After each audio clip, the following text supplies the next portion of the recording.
Number four, this happened during a Boy Scout camp out when I was 15. My friend who was supposed to share the tent with me called out from the trip at the last minute, so that meant I had to pitch the tent and sleep in it alone. The sun was going down, and after a long day of hiking, we got back to camp to set up our tents. It was already dark at that point, and I was still trying to set it up. It wasn't as easy doing it yourself. Someone came over and finally helped me, and then we ate dinner after the clear telling of scary stories around the campfire. We all went to sleep. I guess I was a little happy that I had my own tent at that point since I had more room. I fell asleep quickly but woke up in the middle of the night to the sound of somebody stomping around my tent. I immediately assumed it was another scout going to take a leak or something. You may be thinking that all our attempts were pitched right next to each other, but our scoutmasters actually had us pitch our tents far apart, so I was pretty far from my closet. Scoutmates is stomping around the tent. Seemed to just be going around in the circles, so at that point I was sure somebody was messing with me. I asked who it was, and in response to that they stomped off into the woods. I almost found myself going out and following them, but I figured it wasn't worth it and just tried to fall back asleep. But after that, it was hard to. Sure enough, the stomping came back and started circling the tent again. I was pissed off now, so I got up and unzipped the door to the tent. I was expecting to see another scout, but when I confronted the person making the noise instead, I saw a grown man, probably 6'5", in his mid-30s. My heart was racing, and I couldn't even gather up the courage to scream. The man gave me a creepy smile and then brought his finger to his lips, signaling for me to be quiet. I did a quick 180 and sprinted to my scoutmaster's tent, screaming like a baby. He ran out before I even reached the tent, and I told him about the man. I saw he and the other scoutmasters ran over to my tent with one of the hunting rifles, but they didn't find the man. They did, however, pick up on the tracks the man left walking around the tent. We were all told to bring our tents closer together, like literally right on top of each other. The trip was cut short the next day and we all went home. I have never gone camping since, and I will never again. Number three, so me and a couple of my buddies went camping last summer alongside the Willamette River. We actually had a decent hike into the deep end of the woods. We did some night fishing, listening to music, and basically drank to the point where everything was funny. Late in the night, I would guess, we finally called it a night somewhere past 2 a.m. I shared a tent with one of my birds while the other two shared another tent. We heard them laughing about something. First, we laughed at the sound of their laughing, but it soon got annoying and we yelled for them to shut up. One of them responded, "It isn't." As I started up, startled at the response, I came to realize that it was the sound of only one person laughing, and it didn't sound like either one of my friends. Even in my drunk state, I realized how odd it was for somebody to be out this far in the woods so late at night. The laughing gradually got closer and louder to our camp out. My friend shot up and looked at me with a worried look on his face. I heard my other friends scream over to us that they were getting freaked out as they left and got even closer. I could make it out very clearly to be the laugh of a male, probably in his 30s or 40s, sounded like he was as drunk as us messing around with friends, but we only heard his laugh. Nobody else. There was something indescribably creepy about his laugh too, as if it was missing something. So you had to be there to understand what I mean. The laughing was now just at the edge of our campsite, but we couldn't hear any footsteps at all. Now that may not seem like a big deal. It was impossible to move through that without making noise. Finally, all of a sudden, the laughing stopped completely. We had no idea where whoever that was standing, as he hadn't made a single tapping sound. He sat there in silence looking at each other. My friend was clearly freaking out, but he was keeping it together. the best. He could finally something broke the silence, the sound of something rubbing against the cottony fabric of the tent.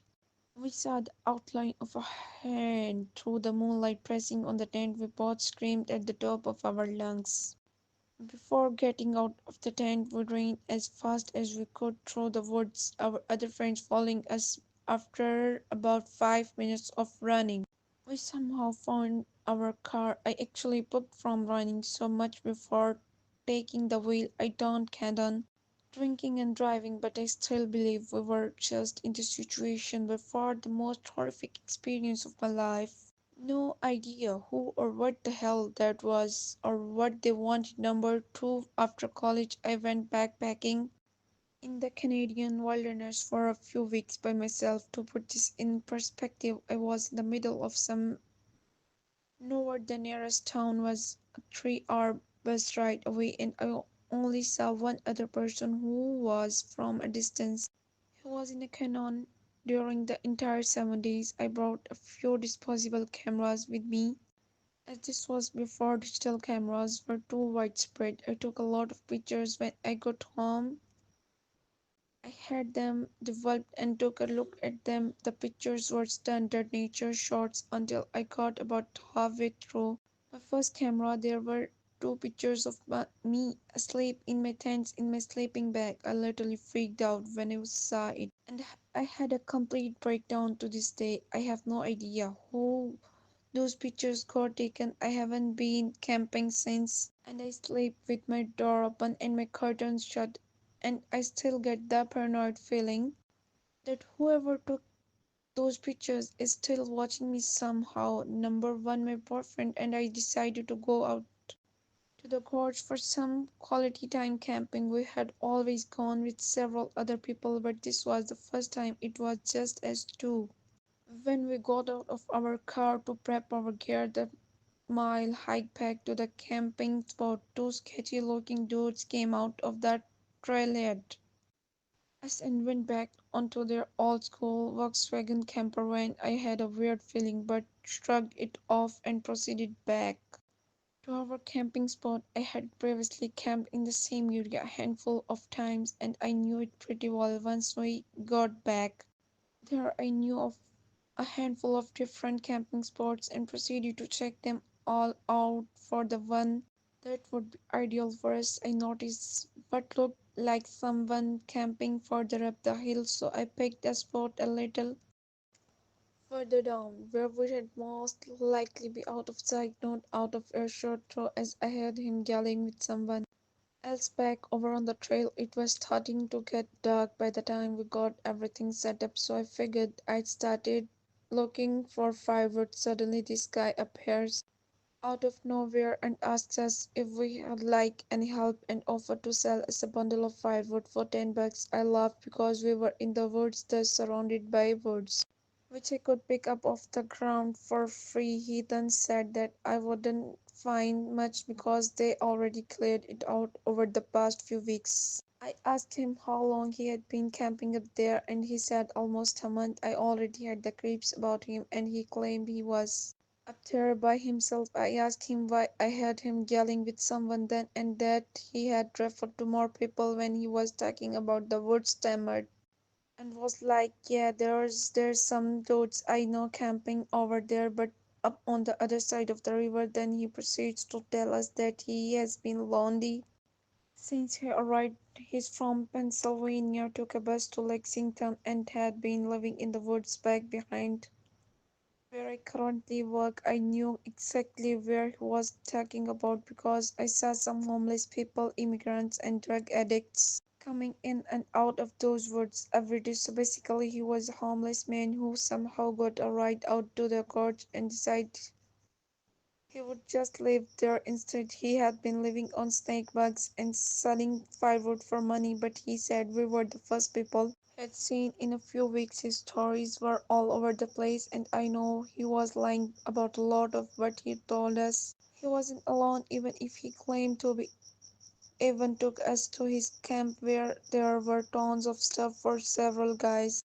Not just one, he said, like camping up top where he could see everything and everyone. Then showed up our campsite He had a straight shot view, but now it was dark and he helped us get a fire going. I was trying to politely get him on his way back up the hill so I could have a minute to process all this. When he left, I started whispering to my boyfriend that there was no way in hell I could sleep without lying sketchy homeless creeps right up the hill. He didn't have a gun, knife, or even a dog to protect ourselves if we needed to. My boyfriend somehow convinced me to stay a little longer, so he planned to stay the night, but all throughout the night we heard twigs and branches snapping around our tops as if somebody was watching us.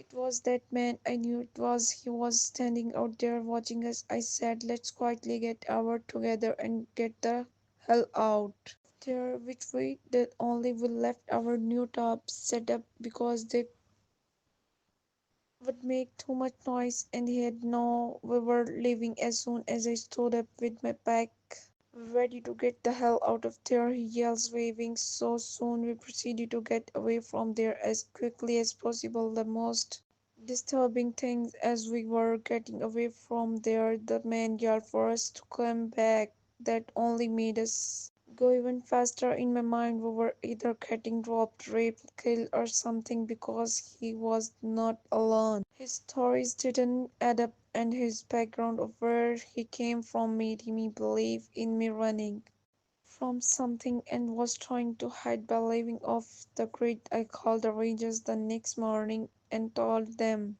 about him. Luckily, all they got from us was a set of new tops.